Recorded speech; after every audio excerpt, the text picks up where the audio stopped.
ధనుష్, నాగార్జున, శేఖర్ కమల ఎవరు ఊహించని కాంబినేషన్ ఇది. వీరి కలయికలో మొదలైన కుబేరా ఆరంభం నుంచి ప్రేక్షకుల్లో ప్రత్యేక ఆసక్తిని రేకెత్తిస్తూనే ఉంది. టీజర్ ట్రైలర్తో అంచనాలను మరింత పెంచిన ఈ చిత్రం ఈ రోజే ప్రేక్షకుల ముందుకు వచ్చింది. మరి ఆ అంచనాలను కుబేరా ఏ మేర అందుకుందో చూద్దాం పదండి. దేవా ఒక అనాథ. చిన్నప్పుడే తల్లిదండ్రులను కోల్పోయిన అతను బిచ్చగాళ్లాగా మారుతాడు. తిరుపతిలో అడుక్కుంటూ జీవిస్తున్న అతన్ని నీరజ్ చోప్రా అనే పెద్ద వ్యాపారవేత్తకు చెందిన మనుషులు తీసుకెళ్తారు. దేవాతో పాటు ఇంకో 3 బిచ్చగాళ్లను ఒక పెద్ద కుంభకోణానికి పావులుగా వాడుకోవాలని అనుకుంటాడు నీరజ్. తన చేతికి మట్టి అంటకుండా ఈ పనిని పూర్తి చేసే బాధ్యతను మాజీ సిబిఐ అధికారి అయిన దీపక్ అంటే నాగార్జునకి అప్పగిస్తాడు నీరజ్. వాళ్ళు అనుకుంటున్న పని సాఫీగా సాగిపోతున్న సమయంలో చిన్న ఇబ్బంది తలెత్తి దేవా వారి నుంచి తప్పించుకుంటాడు. దీంతో మొత్తం గందరగోళం నెలకొంటుంది. ఇంతకీ బిచ్చగాళ్లతో నీరజ్ మనుషులు చేయించాలనుకున్న పనేంటి? సిబిఐ అధికారిగా పనిచేసిన దీపక్ ఇలాంటి పనిలో ఎందుకు భాగమయ్యాడు? ఇంతకీ దేవా వీళ్లకు దొరికాడా లేదా? వాళ్ళ మిషన్ ఏమైంది? ఈ ప్రశ్నలన్నింటికీ తెర మీదే సమాధానం తెలుసుకోవాలి. ఒక దర్శకుడి నుంచి కొన్ని సినిమాలు వచ్చాక అతడి శైలి మీద ఒక అభిప్రాయం ఏర్పడుతుంది. తన నుంచి ఓ కొత్త చిత్రం రాబోతుందంటే అదెలా ఉండొచ్చు అని ముందే ఒక అంచనాకు వచ్చేస్తూ ఉంటాం. అలా శేఖర్ కమల మీద ఉన్న అభిప్రాయంతో, అంచనాలతో కుబేరా ప్రోమోలు చూసిన వాళ్ళంతా ఖచ్చితంగా ఆశ్చర్యపోయే ఉంటారు. ఆ ప్రోమోలు చూస్తే అతను ఈసారి ఏం తీశాడన్నది సరిగా అర్థం కాకపోయినా తనకు అలవాటైన సినిమా మాత్రం ఇది కాదని స్పష్టమైంది. ఓవైపు ఇది శేఖర్ కమల మార్క్ సినిమా కాదనే అంచనాతో, మరోవైపు ట్రైలర్ చూసి కథేంటో అర్థం కాని అయోమయంతో, ప్రమోషన్స్ ఏమీ లేకుండానే కుబేరా థియేటర్లలోకి అడుగుపెట్టి ప్రేక్షకులను ఇది సంబరమాశ్చర్యాలకి గురిచేస్తుంది.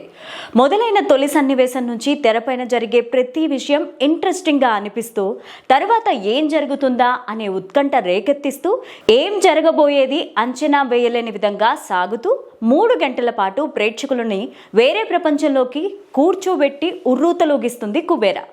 మీరు ఎప్పుడు చూడనిది చూస్తే ఎలా షాక్ అవుతారో ఈ సినిమా చూసినప్పుడు అలాగే ఆశ్చర్యపోతారు. వావ్, ఇదేం చిత్రం రా అనిపించేలా ఉంటుంది అంటూ శేఖర్ కమల రిలీజ్ ముందే విలేకరులతో అన్నాడు. ఇలా తమ సినిమాల గురించి రిలీజ్ కి ముందు అందరూ గొప్పలు పోయే వాళ్లే, కానీ కుబేరా చూశాక మాత్రం శేఖర్ కమల మాటలు అక్షరాల సత్యం అనిపిస్తుంది. నిజంగా ఇది ఎప్పుడూ మనం చూడని సినిమా. చూశాక వావ్ అనుకునే చిత్రం. ప్రపంచంలోనే అతిపెద్ద ధనవంతుడు కావాలని ఆశపడి అందుకోసం ప్రజలకు సొంతమైన ప్రకృతి వనరులను చెడగొట్టాలని చూసే ఒక వ్యాపారవేత్త, చిన్నప్పుడే అందరినీ కోల్పోయి అనాథగా మారి కడుపు నింపుకోవడం కోసం బిచ్చమెత్తుకునే పేదవాడు, ఈ ఇద్దరికి మధ్య జరిగే పోరే కుబేరా. ఈ ఐడియా వినడానికి క్రేజీగా అనిపించవచ్చు, కానీ ఈ పాయింట్ మీద ఒక కథ రాసి 3 గంటల పాటు బిగి సడలింపకుండా నారేట్ చేయడం సామాన్యమైన విషయమైతే కాదు. శేఖర్ కమల ఈ పని గొప్ప నైపుణ్యంతో చేశాడు అని చెప్పొచ్చు. హీరో అంటే ఇలాంటి లక్షణాలు ఉండాలి, విలన్ పాత్ర ఇలా ప్రవర్తించాలి, సహాయ పాత్రల పరిధి ఇంతవరకే ఉండాలి, ఇంట్రో ఇలా, ఇంటర్వెల్ బ్యాంగ్ అలా అంటూ రూల్స్ పెట్టుకోకుండా కేవలం ఒక కథను పగడ్బందీగా చెప్పడానికి మాత్రమే ప్రయత్నించారు శేఖర్ కమల. హీరో అయినా విలన్ అయినా ఒక ప్రత్యేక పాత్ర అయినా కూడా అందులో ఇమిడిపోయి తప్ప ఏది కథను దాటి ప్రవర్తించదు. ఏ పాత్ర కృత్రిమంగా అనిపించదు, అదే సమయంలో మొనాటని తెప్పించదు. ఎమోషన్ పండించిన, ఎలివేషన్ కుదిరినా, ఆలోచింపజేసే ఒక డైలాగ్ పడినా అది కథ పరిధిలోనే ఉంటాయి. ఒక భారీ కుంభకోణానికి సంబంధించి కీలక పరిణామం చోటు చేసుకోవడం ఆ తర్వాత జరిగే సీరియస్ ఆఫ్ ఈవెంట్స్ నేపథ్యంలో ఈ కథ నడుస్తుంది.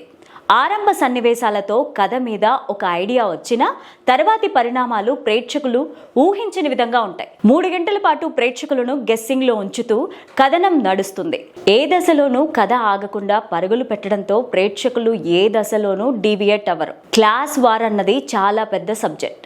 ఆ నేపథ్యంలో సినిమా అంటే ప్రీచీగా ఉంటుందని అనుకుంటాం, కానీ ఎక్కడా క్లాసులు పీక్కుండా, మోనాటనస్ సన్నివేశాలు లేకుండా థ్రిల్లర్ స్థాయిలో ఈ సబ్జెక్ట్ని డీల్ చేశాడు Sekhar Kammula. Racy screen play వల్ల సినిమా థ్రిల్లింగ్గా సాగుతుంది. అదే సమయంలో హృదయమైన సన్నివేశాలు, బలమైన డైలాగులతో ఇవ్వాల్సిన సందేశాన్ని కూడా ఇస్తుంది. నాది నాది అంటూ మొదట్లో విలన్ పాత్రను చూపిస్తూ సాగే పాట చివర్లో మాది మాది అంటూ హీరో దృక్కోణంలో ముగియడం కుబేరా ఎసెన్స్ ని తెలియజేస్తుంది. సినిమాతో ఒక విషయాన్ని ఎంత బలంగా చెప్పొచ్చు అనడానికి ఇది ఒక ఎగ్జాంపుల్ అని చెప్పొచ్చు.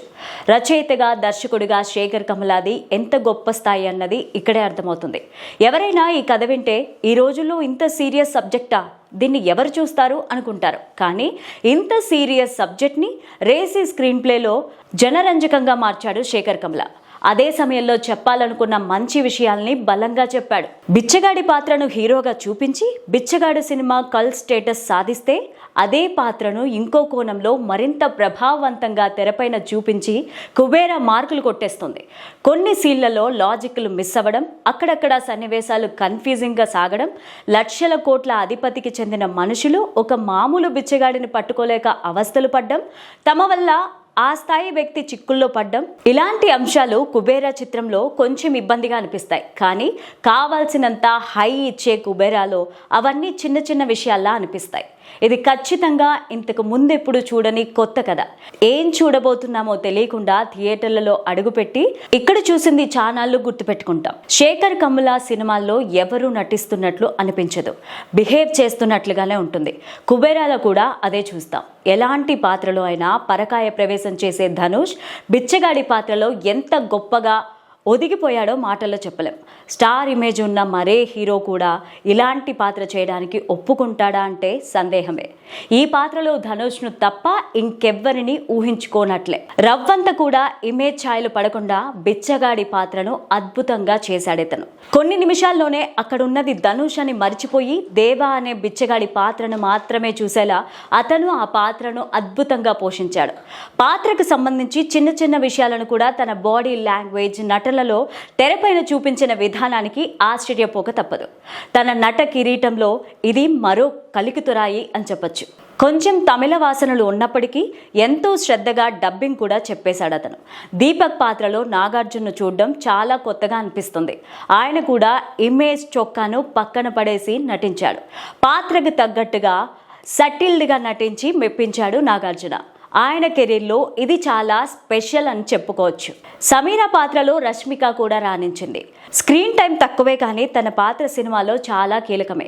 ఒక మామూలు మధ్యతరగతి అమ్మాయిలాగా ఆమె తన పాత్రలో ఇమిడిపోయింది. ఇక విలన్ పాత్ర కొంచెం రొటీన్గా అనిపించిన జిమ్ సర్బ్ దానికి వైవిధ్యం తీసుకొచ్చాడు. కనిపించినప్పుడల్లా ప్రేక్షకుల అటెన్షన్ను రాబట్టాడు.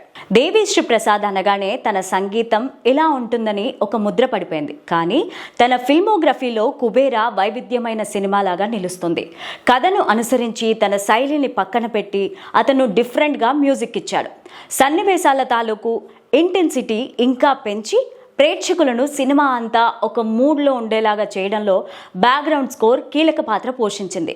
ఇక పాటల్లో నాది నాది అనే పాట స్టాండ్అవుట్గా వినిపిస్తుంది. సినిమాలో సపరేట్ సాంగ్స్ ఏమీ లేవు, అన్ని కథలో మిళితమైనవే. నికేత్ బొమ్మి ఛాయాగ్రహణం సినిమాలో మరో హైలైట్.